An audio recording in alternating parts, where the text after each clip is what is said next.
रात का आखिरी पहर था। वह वक्त जब न दिन जिंदा रहता है न रात पूरी तरह मरती है। आसमान पर सितारे ऐसे टिमटिमा रहे थे जैसे किसी थके हुए दिल को तसल्ली दे रहे हों। और जमीन पर एक लड़का था जिसका दिल अब किसी तसल्ली पर यकीन नहीं रखता था। वह शहर के आखिरी मकानों से गुजर रहा था। गलियां पीछे छूटती जा रही थीं। दीवारों पर लटके बल्ब, आधे बंद दरवाजे और वह छत जिसके नीचे उसकी मां शायद जाग रही होगी। उसके कदम तेज थे मगर दिल बहुत भारी। हर कदम के साथ अतीत उसके सीने से टकरा रहा था। उसे याद आया वह दिन जब उसने पहली बार मजदूरी की थी। छोटे छोटे हाथ, बड़े बड़े ख्वाब। उस दिन बाप ने खामोशी से उसके सिर पर हाथ रखा था। मां ने रोटी का निवाला उसकी तरफ बढ़ाते हुए कहा था, मेरा बेटा थक गया होगा। आज वही बाप चारपाई पर पड़ा था, सांसें गिन रहा था। और मां की आंखों में अब नींद नहीं, सिर्फ दुआ बची थी। मैं और कितना देखूं, वह बड़बड़ाया। मेरी वजह से ही तो सब रो रहे हैं। जंगल करीब आता जा रहा था। दरख्तों के साए लंबे होते जा रहे थे जैसे कोई अनदेखी दुनिया उसे अपनी तरफ बुला रही हो। हवा में नमी थी, मिट्टी की खुशबू और एक अजीब सा बोझ, जैसे यह जगह राजों से भरी हो। जैसे ही वह जंगल में दाखिल हुआ, पीछे से शहर की आवाजें पूरी तरह खामोश हो गईं। अब न कोई हॉर्न था, न कदमों की आहट, सिर्फ उसकी सांसें जो बेतरतीब हो चुकी थीं। वह चलता रहा बिना यह सोचे कि कहां जा रहा है। आखिरकार वह एक पुराने दरख्त के पास रुक गया। दरख्त का तना मोटा था, छाल जगह जगह से उखड़ी हुई, जैसे वक्त ने उस पर भी जुल्म किया हो। उसने पीठ टिकाकर बैठते हुए आंखें बंद कर लीं। या अल्लाह, उसकी आवाज बेइख्तियार निकल गई। अगर मेरी जिंदगी में कुछ अच्छा नहीं तो मेरी मौत में ही कुछ सुकून रख दे। वह रोना चाहता था मगर आंसू नहीं निकले। शायद आंसू भी उससे नाराज हो चुके थे। उसी लम्हे हवा रुक गई। जंगल जो अभी तक जिंदा लग रहा था जैसे सांस रोककर खड़ा हो गया हो। पत्ते साकित हो गए, झींगुरों की आवाज गायब हो गई। उसने आंखें खोली। सामने कुछ कदमों के फासले पर हल्की सी नीली रोशनी थी। इतनी हल्की कि पहली नजर में नजरअंदाज हो जाए, मगर इतनी जिंदा कि नजर हट भी न सके। वह उठ बैठा। यह क्या है? उसकी आवाज कांप रही थी। रोशनी धीरे धीरे फैलने लगी। पहले धुंध, फिर धुंध में एक आकार और फिर एक पूरा वजूद। वह इंसान जैसी थी मगर इंसान नहीं थी। उसके बाल हवा में लहरा रहे थे जैसे गुरुत्वाकर्षण उन पर असर न करता हो। आंखें गहरी उदास मगर उनमें एक छुपी हुई ममता थी। लिबास नीली रोशनी से बुना हुआ जैसे रात ने खुद उसे ओढ़ा दिया हो। वह जिन्नजादी थी। लड़का अपनी जगह जड़ हो गया। न भाग सका न बोल सका। डरने की जरूरत नहीं, उसकी आवाज गूंजी, मगर कानों में नहीं, सीधे दिल के अंदर। मैं सपना हूं या हकीकत? लड़के ने मुश्किल से कहा। जिन्नजादी ने धीरे से सिर झुकाया। जिस दर्द में तुम हो वहां सपना और हकीकत एक हो जाते हैं। वह उसके करीब आई। हर कदम के साथ नीली रोशनी तेज होती गई, मगर अजीब बात यह थी कि लड़के का डर कम होता जा रहा था। तुम यहां क्यों आए हो? उसने पूछा। लड़का हंस पड़ा, एक कड़वी हंसी। कहीं और जगह नहीं थी। जिन्नजादी की आंखों में दर्द उभर आया। झूठ मत बोलो, तुम यहां मरने आए हो। ये अल्फाज तीर की तरह लगे। लड़का खामोश हो गया, फिर सिर झुका लिया। कभी कभी, वह धीरे से बोला, जिंदा रहना सबसे मुश्किल काम होता है। जिन्नजादी उसके सामने बैठ गई और अपना हाथ उसके सिर पर रख दिया। वह छुअन अजीब थी, न ठंडी न गर्म, बिल्कुल वैसी जैसे धूप में मां की छाया। तुम जिंदा रहने के काबिल हो, वह बोली, मगर तुमने खुद को कसूरवार मान लिया है। लड़के की आंखों से आंसू बह निकले, खामोश, बेआवाज, मगर बहुत गहरे। मेरी वजह से सब तकलीफ में हैं, वह सिसका। अगर मैं ना रहूं तो शायद सुकून आ जाए। जिन्नजादी ने आंखें बंद कर लीं। उसे मालूम था यह वही लम्हा है जहां फैसले होते हैं। अगर तुम चले गए, उसकी आवाज भर आई, तो तुम्हारे माँ बाप का साया भी टूट जाएगा। लड़का कांप उठा। और अगर तुम रुक गए, वह सरगोशी में बोली, तो मुझे अपनी रूह की कीमत चुकानी पड़ेगी। लड़का उसकी बात नहीं समझ सका, मगर जिन्नजादी समझ चुकी थी। यह लड़का अब उसकी जिम्मेदारी बन चुका था, और जिम्मेदारियां कभी बिना कुर्बानी के पूरी नहीं होती। जंगल की खामोशी गवाह थी कि यह सिर्फ एक मुलाकात नहीं थी, ये दो टूटी हुई रूहों की शुरुआत थी और अंजाम अभी बहुत दूर था। जंगल की खामोशी अब बोझ नहीं रही थी।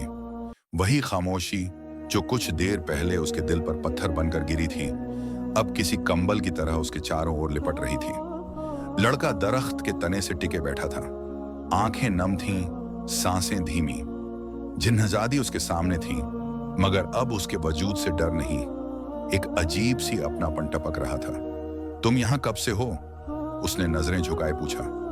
जिन्नहज़ादी ने जंगल की तरफ देखा, जैसे वक़्त को देख रही हो। जब से तुमने पहली बार अपने बाप के जूते सिए थे और मां से कहा था कि तुम थके नहीं हो। लड़का चौंक गया। तुम्हें यह कैसे पता? वो मुस्कुराई, मगर उस मुस्कान में उदासी थी। हम उन्हें देखते हैं जिनके दिल चीखते हैं, मगर जुबान खामोश रहती है। वह चुप हो गया। उसके अंदर बरसों से दबी बातें जैसे किसी ने खोल दी हों। उसे पहली बार लगा कि कोई उसकी थकान को सच में समझता है। मेरा नाम क्या तुम जानती हो? उसने धीरे से पूछा। नाम से ज्यादा तुम्हारी नीयत जानती हूं, वह बोली। नाम वक्त के साथ मिट जाते हैं, मगर नीयतें नहीं। वह उसके करीब आई, इस बार जमीन पर बैठ गई, जैसे इस दुनिया का हिस्सा बनने की कोशिश कर रही हो। नीली रोशनी हल्की पड़ गई और उसकी आंखों में कोई पुराना दर्द तैरने लगा। मैं इस जंगल की नहीं हूं, उसने कहना शुरू किया। मैं इस जंगल की कैद हूं। लड़का सीधा हो बैठा। कैद? किसने? इंसानों के डर ने? उसकी आवाज में कड़वाहट नहीं थी, सिर्फ सच्चाई थी। कभी किसी ने हमें देखा, कभी किसी ने हमारे नाम पर जुल्म किया, कभी किसी ने अपनी नाकामियों का इल्जाम हम पर डाल दिया। धीरे धीरे हम कस्से बन गए, और कस्सों को कैद करना आसान होता है। वह रुक गई, जैसे शब्दों का वजन तौल रही हो। यह जंगल एक सीमा है। इस सीमा के अंदर मैं तुम्हें बचा सकती हूं, मगर इसके बाहर मुझे इजाजत नहीं। इजाजत किससे? लड़के ने पूछा। जिन्नहज़ादी ने आंखें बंद कर लीं।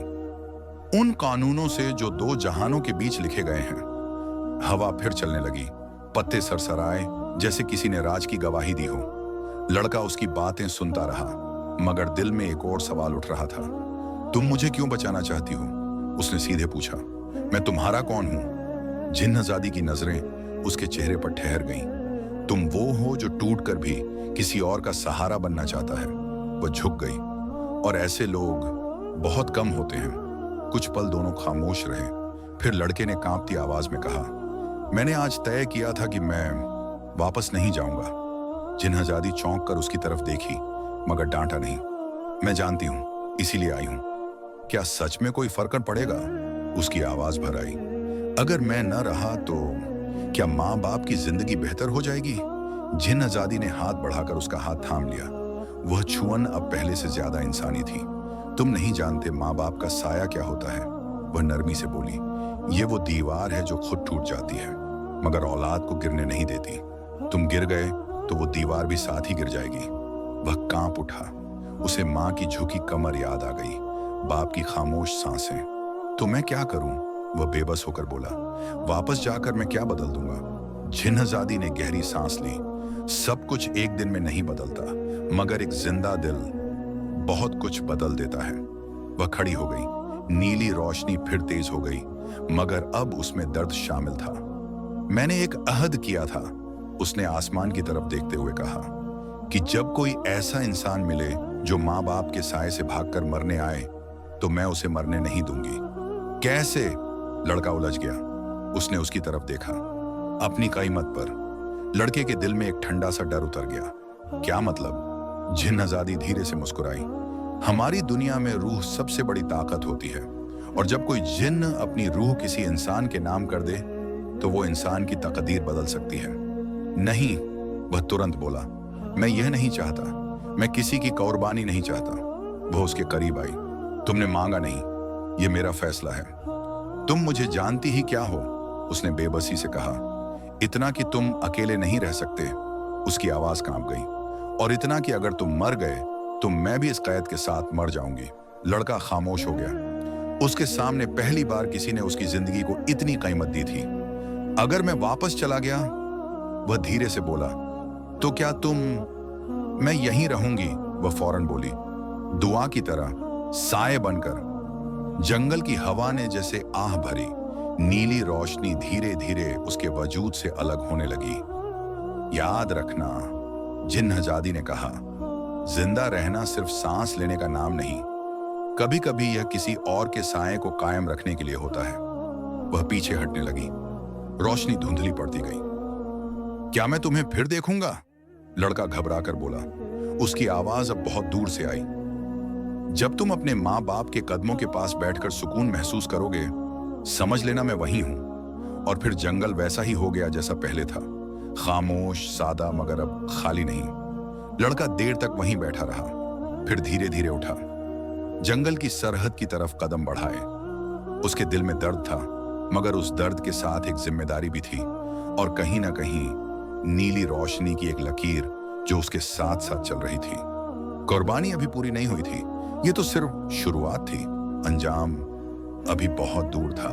सुबह की पहली अजन जब शहर के ऊपर फैल गई तो लड़का दरवाजे की दहलीज पर रुका खड़ा था।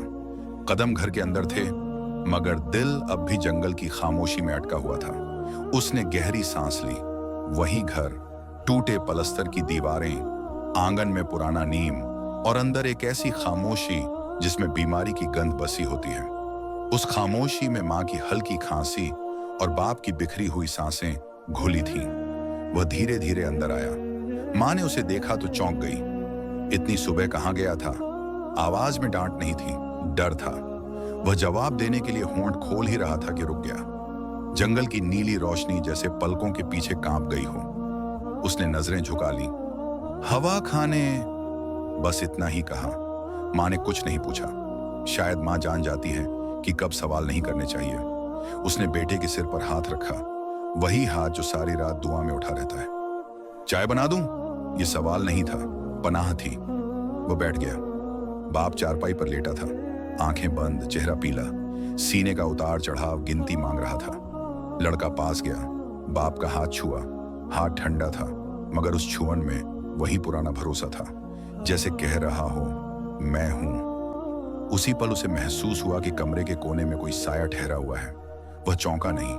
अब चौंकने की आदत खत्म हो चुकी थी। नीली रोशनी बहुत हल्की थी, इतनी कि सिर्फ वही देख सकता था। जिन्नहजादी वहां थी, दीवार के सहारे, दुआ की तरह खामोश। मैं वादा निभा रही हूं। आवाज कानों में नहीं, सीधे दिल में उतरी। दिन चढ़ा, डॉक्टर आया, दवा बदली, उम्मीद के 2 शब्द छोड़कर चला गया। माँ ने उन शब्दों को ऐसे सीने से लगाया जैसे कोई खजाना हो। लड़का आंगन में आ बैठा। उसके हाथ कांप रहे थे। उसे पता था यह सब महज इत्तेफाका नहीं है, कोई कीमत अदा की जा रही है। शाम ढली तो जंगल की दिशा से हवा ने रास्ता बदला। नीली रोशनी जरा सी तेज हुई। जिन्नहजादी आंगन में आ बैठी। अब उसके कदम जमीन को छू रहे थे। उसकी आंखों में थकान थी, ऐसी थकान जो नींद से नहीं उतरती। ये ठीक नहीं, लड़के ने सरगोशी की। तुम कमजोर लग रही हो। वह मुस्कुराई, मगर उस मुस्कान में दर्द था। कमजोरी का कुर्बानी की पहली निशानी होती है। मैंने कुछ नहीं मांगा था। उसकी आवाज भर आई। और अब भी नहीं मांग रहा। मुझे पता है। वह करीब आई। इसीलिए यह कुर्बानी पाक है। रात आ गई। बाप की सांस अचानक बिखरने लगी। माँ के हाथ कांप गए। लड़का आगे बढ़ा, बाप के सिर के नीचे तकिया ठीक किया। उसी पल नीली रोशनी ने कमरे को भर लिया, मगर किसी और ने कुछ नहीं देखा। सिर्फ लड़के ने देखा कि जिन्नहजादी ने आंखें बंद करके दोनों हाथ सीने पर रखे। अब लड़के की सांस थम गई। अब आवाज बहुत धीमी थी। मेरी रूह के हिस्से बंटेंगे। हवा भारी हो गई। दीवारों ने सांस ली। जिन्नहजादी के वजूद से नीली रोशनी अलग होने लगी, रेशम की पतली धारियों की तरह, और वे धारियां बाप के सीने में समाने लगी। बाप की सांस एक पल को रुकी, फिर संभल गई। दिल की धड़कन तरतीब में आ गई। लड़का चीखना चाहता था, मगर आवाज नहीं निकली। बस करो, वह आंखों ही आंखों में बोला। जिन्नहजादी के होंठ कांपे। अब देर हो चुकी है। रोशनी कम होती गई। उसके चेहरे पर पसीना उभर आया। इंसानी। वह लड़खड़ाई। लड़के ने आगे बढ़कर उसे थाम लिया। पहली बार उसे महसूस हुआ कि वह सच में वजन रखती है। क्यों? वह रो पड़ा। तुम यह सब क्यों कर रही हो? क्योंकि तुम लौट आए, वह हाँफते हुए बोली। तुमने दरवाजा बंद नहीं किया। तुमने माँ के हाथ से चाय ली। तुमने बाप का हाथ नहीं छोड़ा। यही छोटे फैसले तकदीर बदलते हैं। वह फर्श पर बैठ गई। नीली रोशनी अब सिर्फ उसकी आंखों में रह गई थी। यह पूरा नहीं हुआ है, वह बोली। अब भी एक कीमत बाकी है। कौन सी? लड़के ने कांपती आवाज में पूछा। मेरी याद। उसने आंखें बंद कर ली। जब इंसान की तकदीर में जिन्न की रूह मिलती है तो यादें बोझ बन जाती हैं। तुम मुझे भूल जाओगे, धीरे धीरे।